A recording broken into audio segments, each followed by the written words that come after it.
Last lecture में मैंने शायद पंक्चुएशन कराया था आप लोगों को, राइट?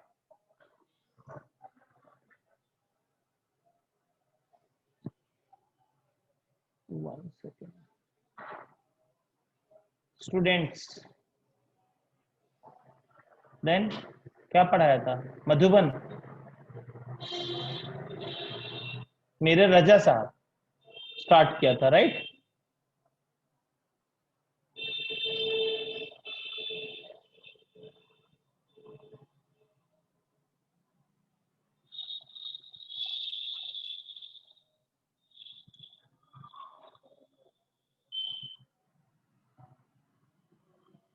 कौन सा था? श्रद्धा, प्रयास,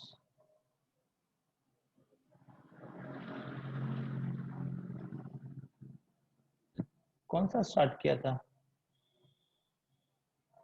टेल मी फास्ट। श्रद्धा और प्रयास, ओके, थैंक यू।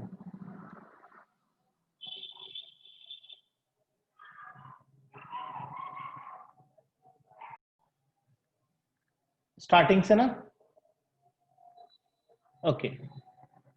श्रद्धा और प्रयास, लेसन नंबर 4, थर्ड पैरा, काका साहब कालेलकर ने लिखा है ये पाठ को। ये हो गया था और ये भी हो गया था। यहां से श्रद्धा का मतलब होता है किसी के ऊपर जो है पूर्ण विश्वास, श्रद्धा, भक्ति और भरोसा, विश्वास। तो आचार्य काका कालेलकर जी यहाँ पे लिख रहे हैं महात्मा गांधी को पत्र, और पत्र के माध्यम से पूरा पाठ जो है वो एक पत्र है। पत्र में दोनों के बीच में, दो महान व्यक्तियों के बीच में क्या बात होती है उसी का जिक्र यहाँ पे किया गया है। उम्मीद करता हूं कि आपको ये पाठ थोड़ा अच्छा लगेगा, और ये पाठ अच्छा लगने से ज्यादा बहुत ज्ञान की बात बता रहा है। क्या? पूज्य बाबूजी सिद्धांत निष्ठ तो थे। सिद्धांत निष्ठ मतलब, सिद्धांत का अर्थ होता है नियम, डिसिप्लिन, प्रिंसिपल। निष्ठ मतलब नियम के अनुसार चलने वाले। लिख लीजिए, नियम के अनुसार चलने वाले, प्लीज नोट डाउन। पूज्य बाबूजी मतलब महात्मा गांधी जी नियम पर चलने वाले तो थे, और उनके सिद्धांत, उनके नियम उनको अंध नहीं बनाते थे। मतलब उनके जो नियम थे वो उनको सुपरस्टिशन की तरफ नहीं लेके जाते थे, अंधविश्वास की तरफ नहीं ले जाते थे। सिद्धांतों का निर्णय और अर्थ, मीनिंग, वे तार्किक बुद्धि से करते नहीं थे।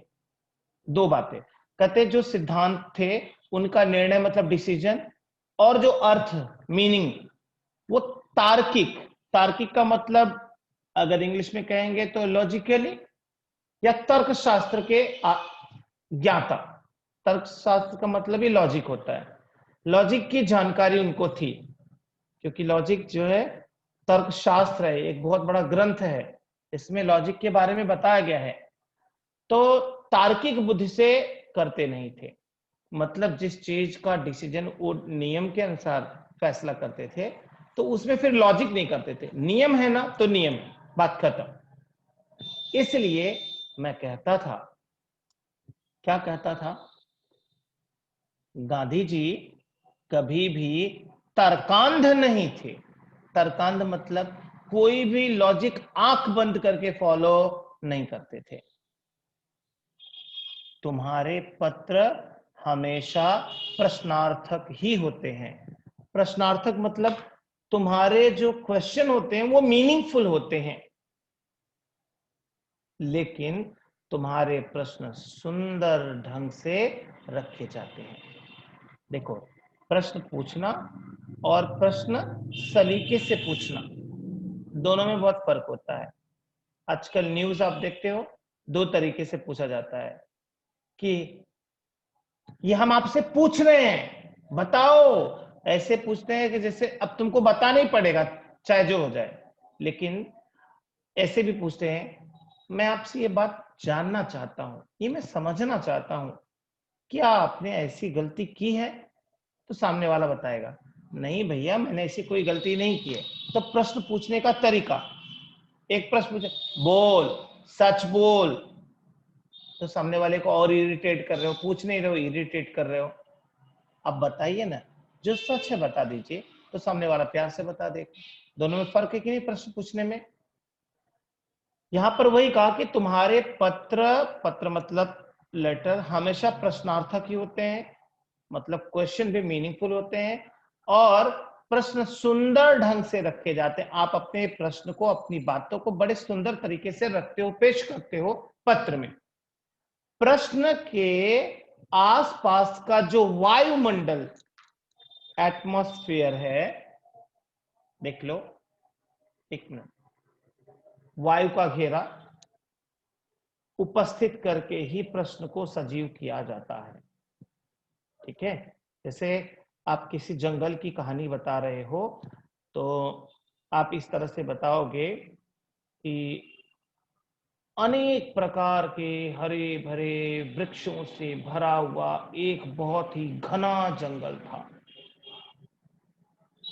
उस जंगल के घने होने की बात इसी बात से पता चल जाती है कि सूरज की रोशनी भी बड़ी आसानी से उस जंगल के अंदर तक नहीं पहुंच पाती थी।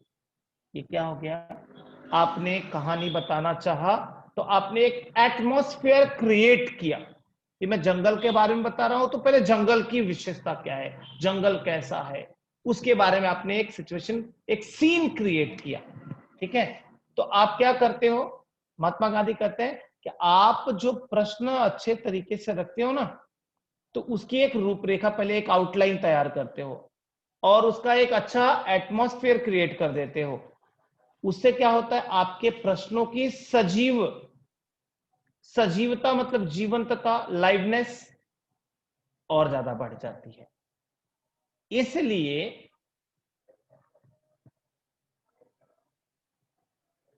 इसलिए प्रश्न की चर्चा करने में आनंद आता है। अगर प्रश्न अच्छा हो तो उसका जवाब देने में भी मजा आता है। और विचार विस्तार से लिखने की इच्छा भी होती है। विचार विस्तार से अपने विचार को विस्तार मतलब डिटेल में लिखने की इच्छा भी होती है, तब जब सामने वाला प्रश्न पूछता है, वो भी तरीके से प्रश्न पूछता है और उसके प्रश्नों में एक जीवंतता होती है, एक लाइवनेस होता है ना? तो ये चीजें होनी चाहिए, मतलब आपके अंदर एक डिसिप्लिन होनी चाहिए बात को रखने, प्रश्न को पूछने की। ये एक कला है, एक आर्ट है। श्रद्धा, बुद्धि, समझ, अनुभव, कल्पना, अभ्युपगम आदि सब बातें अपनी अपनी दृष्टि पेश करती हैं, किंतु जब हम जीवन दृष्टि को प्रधानता देते हैं, तब इन सभी का आप सामंजस्य हो जाता है। सॉरी, मैंने एक पूरा सेंटेंस रीड किया, अब एक एक शब्द देखो।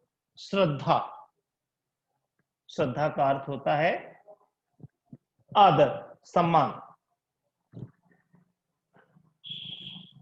फिर आता है बुद्धि, बुद्धि मतलब ज्ञान। समझ, समझदारी, बुद्धिमानी। और अनुभव, अनुभव मतलब, अनुभव समझते हैं, अनुभव मतलब एक्सपीरियंस, पूर्व ज्ञान। और कल्पना, कल्पना मतलब इमेजिनेशन, सोच, संकल्पना, उसके लिए अलग अलग शब्द हैं। और कहते हैं अभ्युपगम, अभ्युपगम मतलब अंगीकार करना, मतलब उसे एक्सेप्ट करना, ऑब्जर्व करना, ग्रहण करना, एक्सेट्रा, आप जो भी कहिए उसको। ठीक है, अंगीकार करना मतलब एक्सेप्ट करना, ऑब्जर्व करना, ग्रहण करना आदि एक्सेट्रा, सब बातें अपनी अपनी दृष्टि, अपना अपना नजरिया, अपना अपना तरीका, अपना अपना पैटर्न पेश करती हैं। प्रस्तुत करती हैं। किंतु जब हम जीवन दृष्टि को, जिंदगी के नजरिए को प्रधानता देते हैं, जिंदगी के नजरिए को, अपनी लाइफ को जब हम इंपॉर्टेंस देते हैं, तब इन सभी का, कौन से सभी का? श्रद्धा, बुद्धि, समझ, अनुभव, कल्पना, अभ्युपगम, इन सभी का आप ही आप, मतलब अपने आप, सामंजस्य, औचित्य, कॉम्बिनेशन हो जाता है, सब आपस में जुड़ जाते हैं। कब? जब हम अपनी जिंदगी के नजरिए को ज्यादा महत्व देते हैं, तब। जीवन ही एक ऐसा सर्वमंगलकारी तत्व है। महात्मा गांधी कहते हैं कि जिंदगी ही, हमारी जिंदगी जो है, हमारा जीवन जो है, वह एक ऐसा सर्वमंगलकारी, सभी को आनंद देने वाला तत्व है, जिसमें सब शुभ दृष्टियों का, नजरिए का अभयादान है। अभयदान का मतलब है किसी को दे देना। अभय मतलब निडर कर देना। अभय मतलब, भय मतलब डर होता है, अभय मतलब निडर कर देना, निडरता का दान दे देना, कि तुमको मुझसे कोई तकलीफ नहीं हो सकती है, आप मेरे साथ में अगर हो तो आप प्रोटेक्टिव फील कर सकते हो, आप सुरक्षित हो, क्योंकि मैं आपके ऊपर हाथ नहीं उठाऊंगा, आपको मारूंगा नहीं, आपके खिलाफ तो मैं कुछ कर ही नहीं सकता हूं। तो ये क्या है? बोले ये अभयदान है, किसी को जीवन दान दे देना। सामंजस्य और समन्वय, समन्वय मतलब समानता या संयोग, ही जीवन का सच्चा व्याकरण है। मतलब अगर आप अपनी जिंदगी में सामंजस्य रखते हो, बैलेंस करके चलते हो अपनी लाइफ को, तो यही सबसे बड़ा व्याकरण है। अब व्याकरण क्या होता है? कोई बताएगा मैसेज करके मुझे, व्याकरण क्या होता है? ये मत बोलना कि ग्रामर होता है। आप व्याकरण से मतलब क्या समझते हो? फटाफट मैसेज करो, मैं वेट कर रहा हूं। व्याकरण क्या होता है? और अगर रिप्लाई नहीं करोगे तो मैं समझ लूंगा कि बाकी सब लोग सो रहे हैं। Come on fast. व्याकरण का क्या मतलब होता है?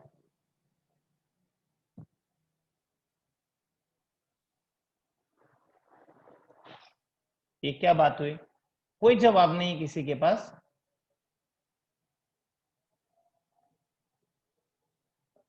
लाइफ में कभी व्याकरण पढ़ा नहीं? संज्ञा, सर्वनाम, मीनिंग नहीं चाहिए। आपको क्या लगता है व्याकरण क्या करता है, कैसी हेल्प करता है, उसका इंपॉर्टेंस क्या है, उसकी वैल्यू क्या है, वो बताओ मुझे, मीनिंग मत बताओ।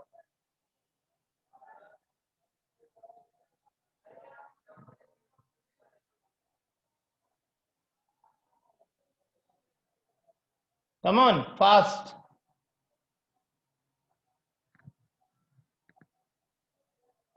नहीं मजा आ रहा है, कोई रिप्लाई नहीं कर रहा है।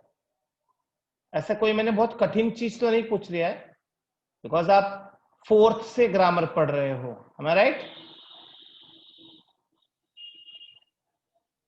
Very nice. प्राची ने लिखा है it helps to improve our language. Very good, thank you Prachi. चलो अच्छा जवाब दिया किसी ने। और और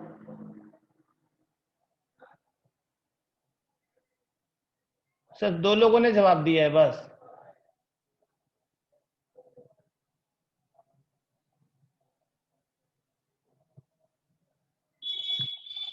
नथिंग रिस्पॉन्स। ठीक है, बट थैंक यू आप दोनों को।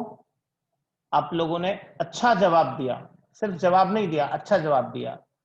जबकि मैं हमेशा आपके सभी के जवाब को एक्सेप्ट करता हूं, आप चाहे जैसे भी बोलो, बट फिर भी मुझे रिप्लाई नहीं मिला। Very bad. व्याकरण का मतलब होता है जो भाषा को सरल बनाए, और सामंजस्य और समन्वय क्या है? जो जिंदगी को सरल बनाए। समझ में आया? ये दो चीजें क्या करती हैं, लाइफ को इजी और स्मूथ बनाती हैं। व्याकरण क्या करता है, लैंग्वेज को, सेंटेंस को इजी और स्मूथ बनाता है। क्लियर, समझ में आया अभी?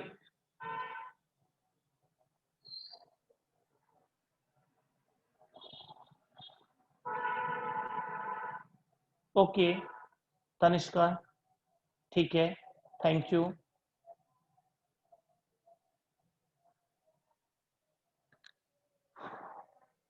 ठीक है, यहां तक समझा सबको? यहां तक कोई शब्द आपको डाउट लग रहा है तो पूछ लो।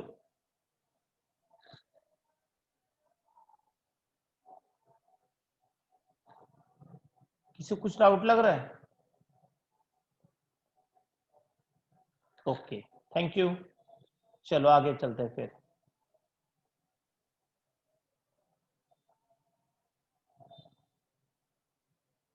उन्नत जीवन के लिए मनुष्य को बुद्धि के आगे जाना है, इसमें शक नहीं। लेकिन आगे जाने के लिए उसे पासपोर्ट तो बुद्धि से ही लेना चाहिए ना। पहले वाक्य में कहते हैं उन्नत जीवन, उन्नत मतलब श्रेष्ठ। आपको बेस्ट लाइफ जीना है तो बोले फिर इंसान को बुद्धि के आगे जाना पड़ेगा। बुद्धि है आपको, लेकिन उसके आगे जाना पड़ेगा तो क्या मिलेगी आपको, समझदारी मिलेगी। बुद्धि से क्या आती है, समझदारी आती है। समझदारी का मतलब अच्छे और बुरे सिचुएशन में आपको क्या डिसीजन लेना चाहिए वो चीज आपको समझ आ जाता है। इसमें शक नहीं, इसमें जरा भी डाउट नहीं।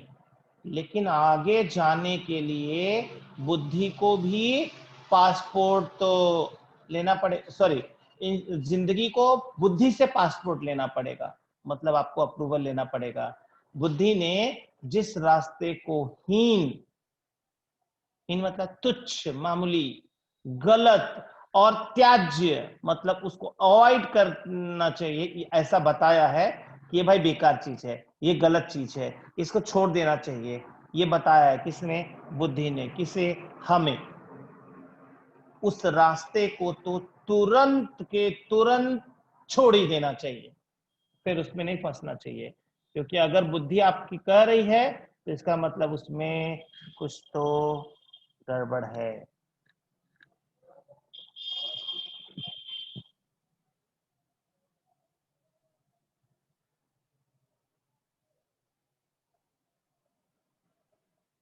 आगे, मुझे वहां न ले चलो क्योंकि मेरी मदद वहां न होगी। कहां, कहां न ले चलो, यहाँ पे बताया, कहां गया? अच्छा ये पूरा नहीं हुआ था ये,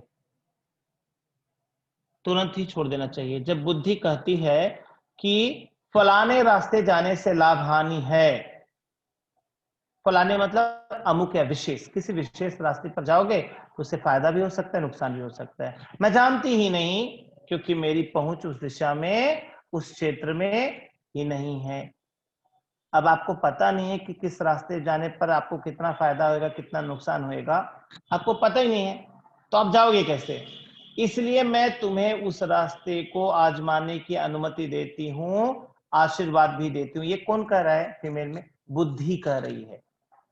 मैं जानती हूं कि वहां पे बड़ा कंफ्यूजन है, लेकिन फिर भी मैं तुम्हें आशीर्वाद दे रही हूं, अनुमति मतलब आपको परमिशन भी दे रही हूं कि आप इस रास्ते को आजमा लो, एक बार ट्राई कर लो, तब आपको खुद पता चल जाएगा कि ये सही रास्ता है या गलत रास्ता है।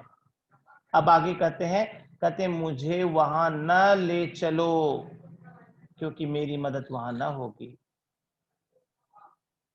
तब हम गूढ़ क्षेत्र में कर सकती है, तब हम गूढ़ क्षेत्र में कर सकती है। गूढ़ मतलब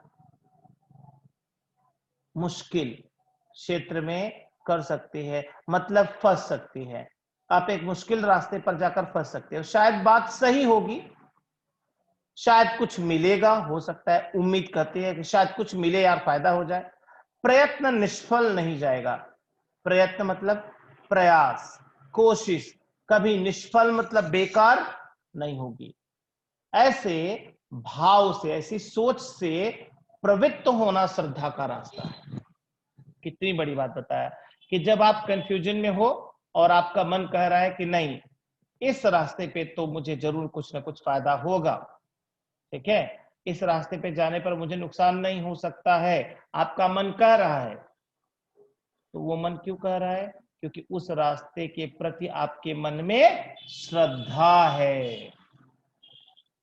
जब श्रेष्ठ लोग कहते हैं, जब श्रेष्ठ मतलब महान लोग कहते हैं और मेरा मन भी उस ओर झुकता है, किस ओर? जो महान लोग बात कहते हैं उस बात की ओर, तब वह चीज जरूर सही होगी। जिस रास्ते पर जाने के लिए आप पूरी तरह से आश्वस्त हो, जैसे ना कुछ लोग कहते हैं कि देखो भाई, दो रास्ता है, एक रास्ता है इस रास्ते से आप जाओगे तो आप अपनी मंजिल पे 1 घंटे में पहुंच जाओगे, दूसरा है वो रास्ता जो है, जो 1 घंटे का है, वो बहुत कठिन है, और दूसरा आपको आराम से जाना है ना, कोई उस पर रिस्क नहीं है, बहुत आराम से है, आप बहुत सेफ्टी के साथ पहुंच जाओगे, लेकिन 1 दिन में पहुंचोगे उसी अपने लक्ष्य पे। तो हम बोलते हैं नहीं यार, सेफ चाहिए रास्ता अपने को, भले 1 दिन में पहुंचूंगा, थोड़ा लॉन्ग टूर चलेगा, लेकिन रिस्क नहीं ले सकता। तो आपको 1 दिन के रास्ते पे ज्यादा भरोसा है, तो मतलब आपकी उसके प्रति श्रद्धा है। और लेखक ने यही बताया कि ऐसे भाव से प्रवृत्त होना श्रद्धा का रास्ता है, जब श्रेष्ठ लोग कहते हैं और मेरा मन भी उस ओर झुकता है, तब वह चीज जरूर सही होगी, क्योंकि कुछ तो उसमें खास होगा। ऐसा मानने की तरफ अनुकूल झुकाव, अनुकूल मतलब अपने हिसाब से, झुकाव मतलब रुझान, यही है सच्ची श्रद्धा का रास्ता। जिसके प्रति आपका झुकाव ज्यादा है, लगाव ज्यादा है, अट्रैक्शन ज्यादा है, आकर्षण ज्यादा है, तो वो रास्ता आपका श्रद्धा का रास्ता है, विश्वास का रास्ता है। यहां तक कोई डाउट?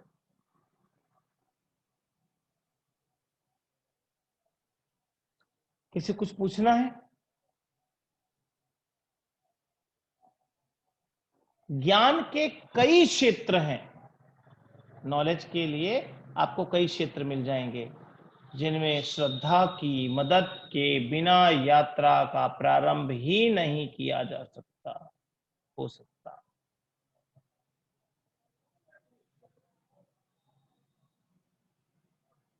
ओके परम, रमनदीप, क्या बात है। तो ज्ञान के कई क्षेत्र हैं जिनमें श्रद्धा की मदद, श्रद्धा जब तक आपकी मदद नहीं करेगा, उसके बिना यात्रा का प्रारंभ मतलब शुरुआत ही नहीं हो सकता। मतलब जब तक आपको किसी यात्रा पर पूरा भरोसा नहीं है, तब तक आप तैयार नहीं हो सकते हो। किंतु जो आदमी श्रद्धा को ले बैठता है, मतलब उसको भरोसा नहीं है और यात्रा का कष्ट नहीं करता, उसे क्या मिलने वाला है? उसे कुछ मिलेगा? श्रद्धा के बिना ज्ञान प्राप्त नहीं होगा, आपको कोई नॉलेज नहीं मिलेगा श्रद्धा के बिना। जैसे आपको ये पता है कि ये सर बहुत अच्छा पढ़ाते हैं और मैंने इनके बारे में सुना है, तो उनके पास जाओगे तो उनके काम के प्रति आपके मन में श्रद्धा होगी कि नहीं ये अच्छा पढ़ाते हैं, ठीक है। लेकिन एक बहुत अच्छा टीचर है, लेकिन उसके बारे में बहुत सारा र्यूमर है, अरे बहुत बकवास पढ़ाता है, इसका पढ़ा हुआ सब टकले के ऊपर से जाता है, बाउंस हो जाता है, कुछ समझ में नहीं आता है, और आप ये फीडबैक लेके जाओ उनसे पढ़ो, आपको नहीं समझ में आएगा। बोलेगे हाँ यार सच ही सब बोलते हैं।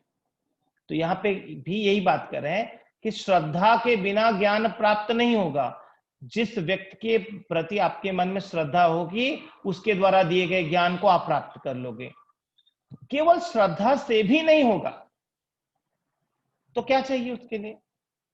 चाहिए ज्ञान प्राप्ति के लिए प्रयत्न।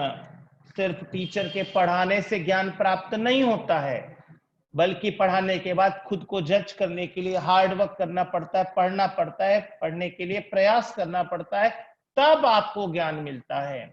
सिर्फ टीचर के पढ़ाने से ज्ञान नहीं मिलता है, उसके लिए आपको खुद प्रयास करना पड़ेगा।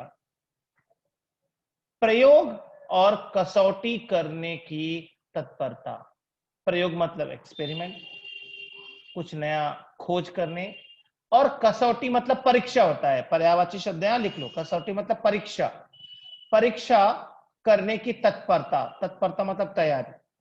आप कुछ नया एक्सपेरिमेंट करने के लिए तैयार हो, क्या आप परीक्षा देने के लिए 24 आवर तैयार हो, तब आप बेस्ट हो।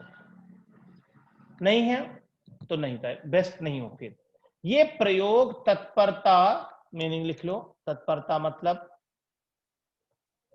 मुस्तैदी, अलर्टनेस। सत्यपरायणता मतलब सत्य पर दृढ़ता पूर्वक अडिग रहना या पूरा विश्वास रखना। किस पर? सच पर पूर्ण विश्वास करना।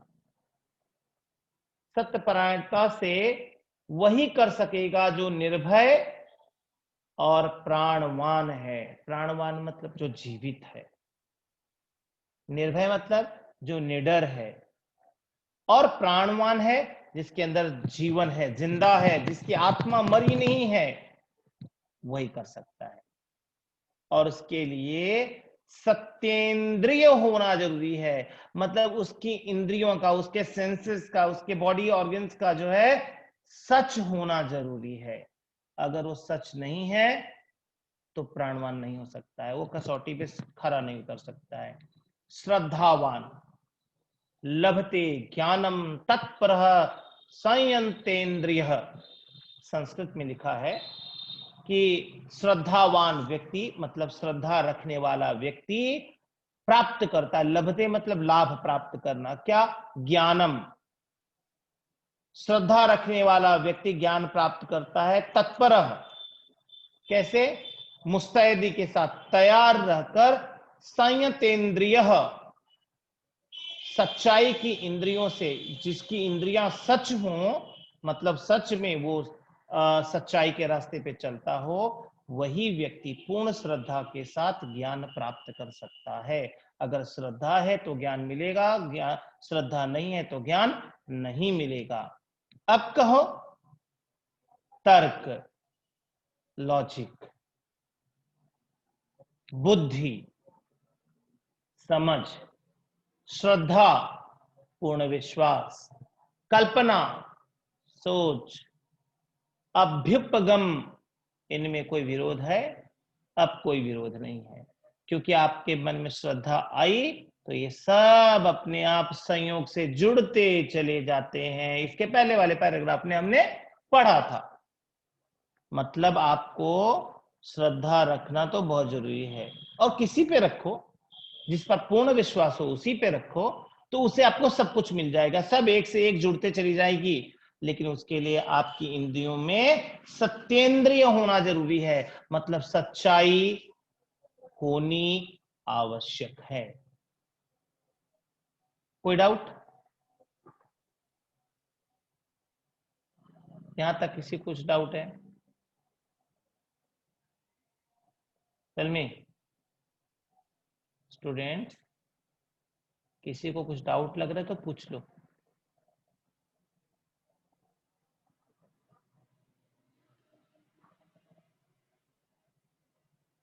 नहीं? पक्का? क्वेश्चन आंसर्स का फटाफट देखो, चैप्टर के पीछे का टेक्स्ट बुक में जो दिया है। हाँ हिमानी, डाउट नहीं है तो टेक्स्ट बुक में से क्वेश्चन आंसर फटाफट देखो और उसको सॉल्व करना है तुरंत के तुरंत।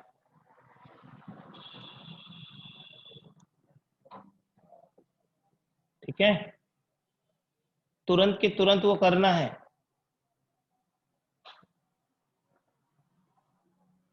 वहां से रिलेटेड ज्यादा है क्वेश्चन है, इसीलिए मैंने बोला वहां पे। ठीक है, इसको पहले कंप्लीट कर लेते हैं, फिर इसके बाद पूरा करते हैं। मनुष्य के अनुभव और साक्षात्कार भी, इंसान का एक्सपीरियंस, साक्षात्कार मतलब जहां पर आपने किसी चीज का सामना किया हो, इंटरव्यू किया हो, कि एकांगी हो सकते हैं। एकांगी का अर्थ होता है एक तरफा, वन साइडेड हो सकते हैं। वचन सत्य होते भी सत्य को पूर्ण रूप से व्यक्त करने में असमर्थ भी हो सकते हैं। मतलब कहते वचन सत्य होते हुए भी, आपकी बातें सच हैं, लेकिन फिर भी सत्य को पूर्ण रूप से पूरी तरह से व्यक्त करने, प्रस्तुत करने में आप असमर्थ हो सकते हैं। इसलिए धर्म ग्रंथों का, धार्मिक ग्रंथों का, ऋषि वचनों का और महावाक्यों का अर्थ समय समय पर व्यापक होता आया है।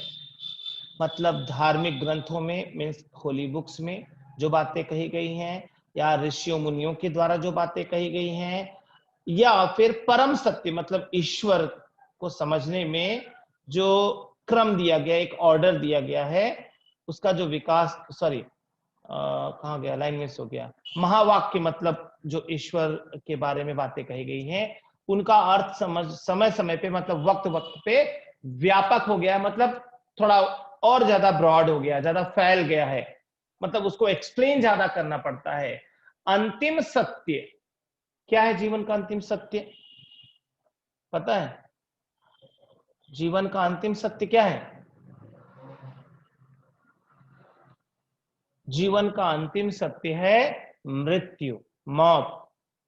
तो अंतिम सत्य अर्थात परम सत्य समझने में भी क्रम विकास पाया जाता है। आपको जीवन की सबसे बड़ी सच्चाई समझना है तो उसको क्रम वाइज, मतलब ऑर्डर वाइज आपको उसका प्रोग्रेस देखना पड़ेगा। जहां अति श्रद्धा है, अति श्रद्धा मतलब पूर्ण विश्वास है।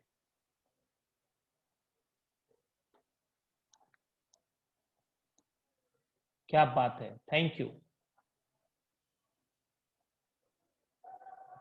हाँ, तो इसलिए धर्म ग्रंथ, सॉरी, जहां अति श्रद्धा है वहां गुरु के वचनों का व्यापक अर्थ करते भी शिष्य डरता है, क्योंकि गुरु की बातों को और ज्यादा डिटेल में बताएंगे तो लोगों को क्या लगेगा कि इसके गुरु को कम आता था, शिष्य ही कुछ ज्यादा एक्सप्लेन कर रहा है ना। इसलिए शिष्य जो है ज्यादा नहीं डिटेल में जाता है गुरु की बातों के। कभी कभी गुरु लोग शिष्यों की ओर से अति श्रद्धा की ही अपेक्षा रखते हैं। गुरु भी क्या करते हैं? शिष्यों से अति श्रद्धा की, मतलब मेरा शिष्य मुझ पर पूरा विश्वास करे, इस बात की अपेक्षा, मतलब उम्मीद, होप रखते हैं। ऐसे लोगों ने ही सिद्धांत चलाया है, एक नियम चलाया है, क्या? श्रद्धा रखो तो बेड़ा पार है, उद्धार हो ही जाएगा। अगर आपको पूरा भरोसा होगा गुरु पे तो तुम्हारी जिंदगी सफल हो जाएगी। इसमें अलम बुद्धि, अलम बुद्धि आती है जो प्रगति के मारक हैं। अलम बुद्धि का मतलब ये होता है कि कह रहा है सामने वाला तो पूरा विश्वास करके देखते हैं, लॉजिक नहीं उसमें, कह रहा है तो करके देखते हैं।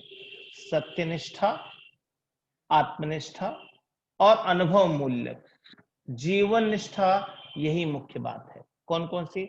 सत्यनिष्ठा मतलब सच्चाई पर पूरा विश्वास, आत्मनिष्ठा खुद पर पूरा विश्वास, और अनुभव मूलक, आप जिंदगी में एक्सपीरियंस को ज्यादा इंपॉर्टेंस देते हो। तो जीवन निष्ठा, जिंदगी के प्रति पूर्ण विश्वास, यही मुख्य बातें हैं जिनको इंसान को ज्यादा सोचना चाहिए और उनको जीवन में उतारना चाहिए। तो आपका पाठ समाप्त हो गया। किसी को कुछ डाउट है तो अभी भी पूछ लो, नहीं तो फिर क्वेश्चन आंसर फटाफट देखते हैं। हाँ जी, किसी को कुछ डाउट है?